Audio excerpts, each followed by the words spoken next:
So this is one of the panels, and there's 6 panels in total, and as you can see it's just normal park furniture, and that was the idea. So if you saw it from a distance from over there, you'd think, oh, it's just something that the house put up, you know. So it wouldn't be like it's an art. You wouldn't think, oh, this is an artwork, or this is anything that's going to tell me anything, well, you know, something else. And again, the reason I chose it is because I didn't want to kind of have something that would stand out. It's very much part of just, you know, the people I've seen. I mean, I was here yesterday and it was actually chucking down, so there wasn't that many people anyway. But I did see people just ride past and they kind of just looked at it and then just carry on going. You know, maybe another time somebody will stop and just look at it and read it. The thing about the panels, the information on the panels actually relates to the users. And stories that I picked up from going to the Battersea Local History Library, talking to people, reading different things, online stuff as well. There's endless source of information. And this panel actually relates to Mauritians, who I'm from Mauritius actually. There is something about, as a Mauritian community, it's quite a large Mauritian community in Clapham. And I wanted to sort of say something just about that, just touch upon that a little. And these statements, as you see, they're almost like 2 paragraphs. You have to be very careful thinking about it, because when someone stops to read this, because usually you would have, like, on these kind of panels, you have a photograph, information, a drawing of a bird, something else, and after 2 you think, God, it's just too much, can't be bothered with this.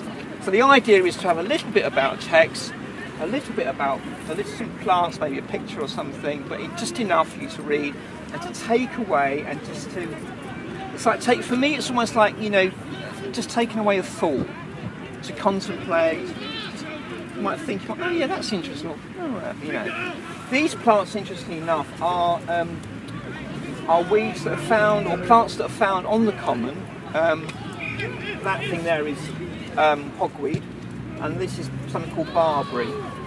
And you can find those 2 plants on the common. They're not native, they're actually from different parts of the world. So it kind of links into what the Mauritians are. And this story tells a little bit about, just a little bit about how Mauritians, but how this couple feel about being in this country and about trying to go back and not being able to go back as well. So it just touches upon something a little bit. And they're all like that. Okay, so if you want to have a quick look, and then we'll move on.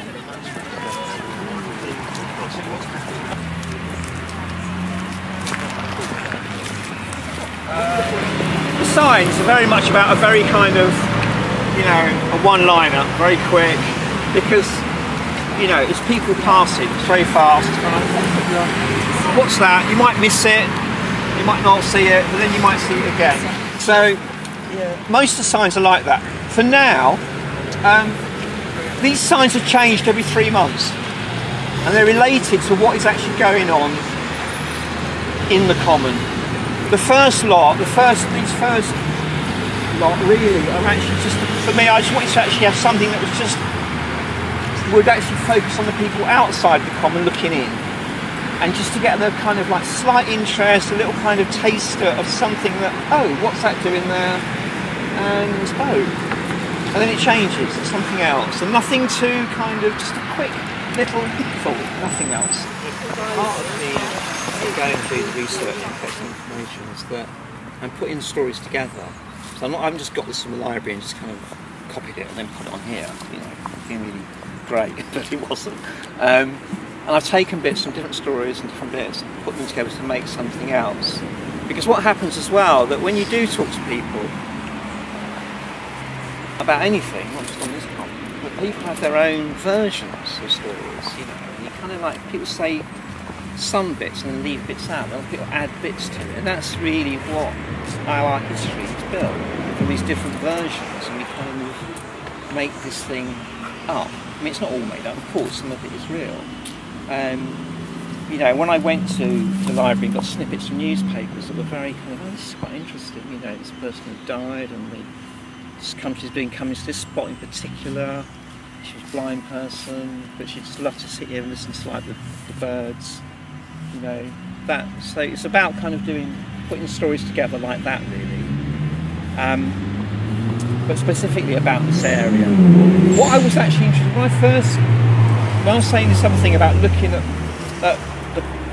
about the furniture, the things on the common that are used to control spaces.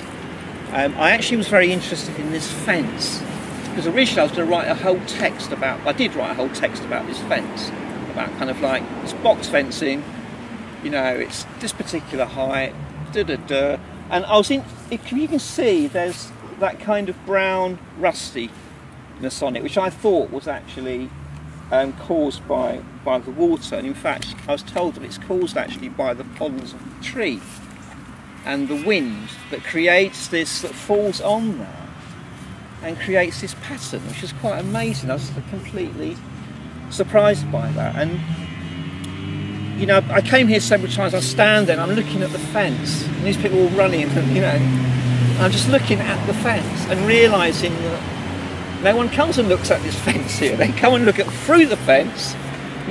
So there's this whole thing that does something, and there's lots of things like that on the common. There are areas on the common that we don't look at, because remember, what I'm doing is I'm coming here and I'm trying to look at the common from a different perspective. And as I say, most people come on the common and they don't look, really. They come here to do something. They're running, or they're children. There are some people, obviously, there are people who come in and just thinking about a problem or something, but no one actually comes in and goes, that fence is really great. But it's here, it's got a big part, it's massive, you know, it's whatever. The idea of the rollers came from, you know, seeing a child just come along here with his mother and just roll down there. I was like, oh my God, yeah, what a fantastic place just to roll and do head over heels like we used to do in church. And also just, you know, I also thought it'd be really nice if you could just lean back and read a book in a very, you know, nice position. It's a great place to do that, but I couldn't put all of it on here, just so much stuff. And the fences are marked as well, so in the summer you will see people coming to do anything, and I do encourage you to come along and join in. Yeah? Most of this is very true. They lived in here. This is not kind of like names. There used to be an old track that lived on Bedford Hill, and as weather improved, he moved up to the common. Okay, right. Because there's someone there now. There's a couple of people already. Yeah, there's someone living there now at the moment. There's because there's a shelter one built just pretty much straight ahead. And when I come in the day, there's always people sleeping in this way. There's always people sleeping underneath something or whatever. We've got one near the cafe. Oh, is there? Right, okay. Right, okay, yeah. Okay, so we'll move on to the next one. Yeah. It wasn't here yesterday. Yes, the common is on a slope, and all the water comes down from the high ground of Norwood and Streatham, and so when there's a lot of rain, it all drains into this corner of the common, which is why this corner of the common gets very wet. Yeah, it does. I mean, the interesting about this, why I was interested in this was the football pitch, because obviously when we were here it wasn't in use. They just put lines down for them to use it. But I was looking at it and thinking, oh, you know, it's kind of 70s thing, because they don't play on this kind of pitch anymore. They play on sort of the artificial turf. But I was looking at it and then I noticed, well, actually there's some plants on there. And when you look closely, you can see that there's knot grass. Is the main plant on it, which is like it's the plant you get in drives where when cars come in, knot grass actually grows underneath cars because they get protection from the cars. The cars leave and the sun comes out and they grow, and then the cars come back at night and protect them again. So they grow on kind of drives and gravel. And the other one's pineapple mayweed. There's loads of that here as well. Yeah, on all the edges of pineapple mayweed. Okay, so we've got one more panel and then we're back to okay, so just this way here, go straight across. These people do exist. And you found all this at Battersea, did you say? I found it at Battersea. This one was particularly at Battersea, all the information for this, yeah. So it's Battersea Library? Yeah, the local history. Oh. Yeah. But as I said before, the signs are going to change and the whole work's going to develop and become something else.